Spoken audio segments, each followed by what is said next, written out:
साल 2005, एक ऐसा दिन जिसने पूरी दुनिया को चौंका दिया। सुबह का वक्त, लोग अपने रोजमर्रा के कामों में व्यस्त थे। बैंक खुल चुके थे, कर्मचारी कंप्यूटर ऑन कर रहे थे और सिक्योरिटी गार्ड अपनी ड्यूटी पर खड़े थे।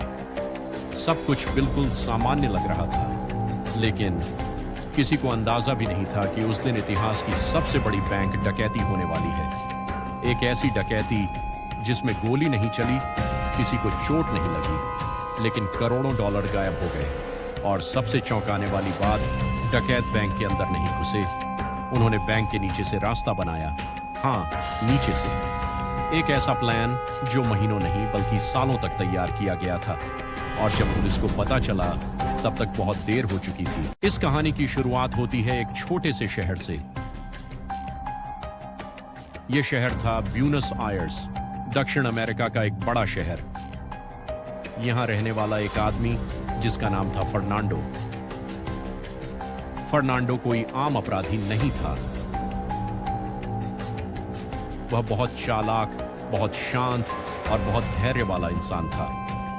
लेकिन उसके दिमाग में हमेशा एक ही चीज चलती रहती थी, एक परफेक्ट डकैती, ऐसी डकैती जिसे दुनिया हमेशा याद रखे। वह अक्सर बैंक की सिक्योरिटी सिस्टम का अध्ययन करता था, कैमरे, अलार्म, गार्ड्स, सब कुछ। वह समझ चुका था कि सीधे बैंक लूटना लगभग नामुमकिन है,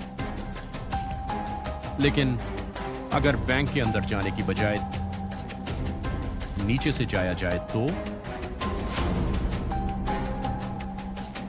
यही वह आइडिया था जिसने सब बदल दिया। प्लान की शुरुआत फर्नांडो ने एक गैंग बनाई। इस गैंग में शामिल थे इंजीनियर, मशीन ऑपरेटर और कुछ बेहद चालाक अपराधी। उन्होंने बैंक को कई महीनों तक देखा। कौन कब आता है, कौन कब जाता है, गार्ड कब बदलते हैं, कौन सा रास्ता खाली रहता है, सब कुछ नोट किया गया। लेकिन सबसे बड़ा सवाल था बैंक के नीचे कैसे पहुंचा जाए। और फिर उन्हें पता चला, बैंक के नीचे सीवर सिस्टम था, एक पुरानी सुरंगों का जाल। बस यहीं से प्लान शुरू हुआ। सुरंग खोदने की शुरुआत। अब शुरू हुआ असली काम। रात के अंधेरे में उन्होंने एक छोटी सी जगह किराए पर ली। वह जगह बैंक से कुछ दूरी पर थी। बाहर से देखने पर वह एक सामान्य दुकान लगती थी, लेकिन अंदर एक गुप्त मिशन चल रहा था। उन्होंने जमीन खोदना शुरू किया, धीरे, बहुत धीरे, ताकि कोई आवाज बाहर न जाए। हर दिन कुछ सेंटीमीटर, फिर कुछ और। महीनों तक यह काम चलता रहा। उन्होंने मिट्टी को अलग अलग जगह फेंका ताकि किसी को शक न हो, और धीरे धीरे एक लंबी सुरंग बनती गई। सुरंग खोदने की शुरुआत। अब शुरू हुआ असली काम। रात के अंधेरे में उन्होंने एक छोटी सी जगह किराए पर ली। वह जगह बैंक से कुछ दूरी पर थी।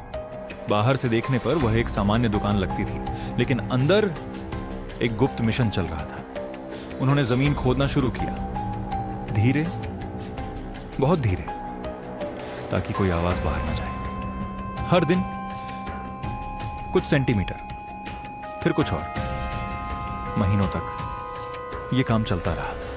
उन्होंने मिट्टी को अलग अलग जगह फेंका ताकि किसी को शक न हो, और धीरे धीरे एक लंबी सुरंग बनती गई।